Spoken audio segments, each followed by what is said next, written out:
네, 이 총선이 한 달여 앞으로 다가오고 있는데요. 이번 주에는 여야 모두 공천 관련 뉴스가 많이 나올 것 같습니다. 먼저 새누리당은 이 공천과 관련돼서 긴장감이 감도는 모습이군요.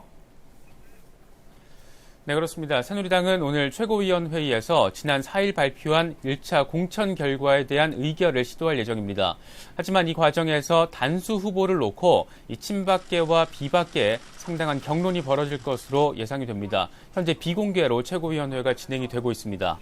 김무성 대표 등 비박계에서는 이 공천위원회가 공천 주도권을 행사하는 단수 공천은 이 당원 당규에도 어긋나고 이 과거로 회귀하는 것이라고 반대하고 있습니다. 하지만 이한구 공천위원장은 당원 당규에도 예외가 있고 당원 명부 40%가 잘못됐다는 지적도 있는 만큼 모두 상향식으로 공천하기는 어렵다, 이 같은 입장으로 맞서고 있습니다. 이에 따라서 오늘 1차 공천 결과에 대한 최종 의결 과정까지는 상당한 난항이 예상됩니다. 이런 가운데 새누리당 공천관리위원회는 이번 주에 2차 공천 결과를 발표할 예정이어서 이 당내 긴장감 역시 커지는 모습입니다. 네, 그런가 하면 더민주에서는 조금 전에 전략 공천 지역과 단수 후보 지역을 발표를 했는데 앞서 저희들이 속보로 전해드렸습니다만 다시 한번 좀 정리를 해주시겠습니까?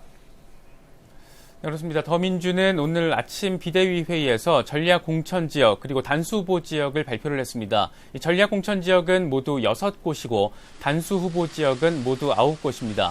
먼저 전략 공천 지역부터 다시 한번 정리를 해보면 이 경기 용인시정에는 표창원 비대위원, 경기 분당갑에는 김병관 비대위원, 또 도봉을에는 오기형, 군포갑에는 김정우, 연수을에는 윤종기, 전북 정읍은 하정열 등 공천 대상자, 전략 공천 대상자 6명이 추가로 발표가 됐습니다.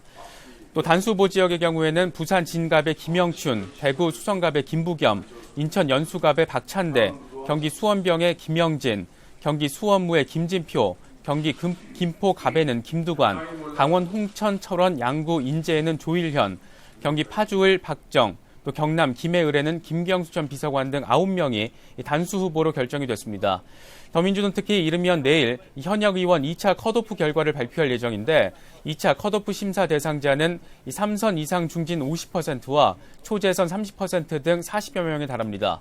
공천위원회는 그동안 진행해온 공천 면접 자료와 또 경쟁력 심사 결과 등을 토대로 이 공천위 가부 투표를 진행해서 이 컷오프 대상을 최종 확정할 방침입니다. 지금까지 국회에서 YTN 이승현입니다.